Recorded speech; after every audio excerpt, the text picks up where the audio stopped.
காஞ்சிபுரம் சட்டமன்ற தொகுதி 1,88,00,000 மதிப்பிலான பள்ளி கட்டிடங்களை முதல்வர் காணொலி காட்சி வழியாக துவக்கி வைத்த நிலையில் மாணவ மாணவியர்களுக்கு சட்டமன்ற உறுப்பினர் எழிலரசன், மேயர் மகாலட்சுமி இனிப்புகள் வழங்கினார். தமிழக பள்ளி கல்வித்துறை பள்ளி மாணவர்களுக்கான கல்வி மற்றும் கட்டமைப்புகளுக்கு பெரிதளவில் ஊக்கம் அளித்து வருகிறது.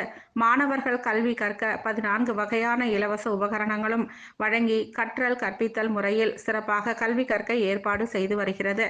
இந்நிலையில் பள்ளி மாணவருக்கு போதிய பள்ளி வகுப்பறைகள் மற்றும் பள்ளி கட்டிடங்கள் பழுதுகள் உள்ளது என பெற்றோர்கள் கோரிக்கை வைத்ததன் அடிப்படையில் தமிழகம் முழுவதும் பள்ளி கட்டிடங்கள் புதிதாக துவக்க பள்ளியில் இருந்து மேல்நிலை பள்ளி வரை கட்டப்பட்டு வருகிறது. அவ்வகையில் முன்னாள் கல்வித்துறை அமைச்சர் பேராசிரியர் அன்பழகனார் கல்வி திட்டத்தின் கீழ் குழந்தைகள் நேய பள்ளி உட்கட்டமைப்பு மேம்பாட்டு திட்டம் சார்பில் காஞ்சிபுரம் சட்டமன்ற தொகுதியில் திருப்புக்குழி ஊராட்சி ஒன்றிய தொடக்கப்பள்ளி மற்றும் காஞ்சிபுரம் மாநகராட்சியில் அமைந்துள்ள தொடக்க பள்ளிகளுக்கு 6 வகுப்பறைகளுடன் கூடிய புதிய கட்டிடம் தலா 94 லட்சம் மதிப்பீட்டில் கட்டப்பட்டது.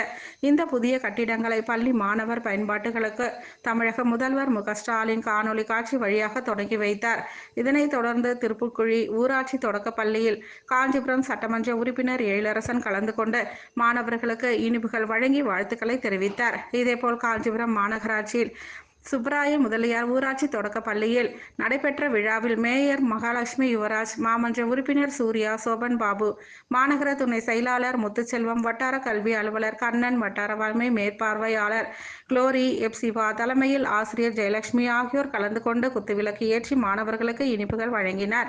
இந்நிகழ்ச்சியின் பகுதியில் கழக செயலாளர் திலகர், வட்ட செயலாளர் பூக்கடை செந்தில்குமார் உள்ளிட்ட திமுக நிர்வாகிகள், எஸ்எம்சி குழு உறுப்பினர்கள், பெற்றோர்கள் என பலர் கலந்து கொண்டனர்.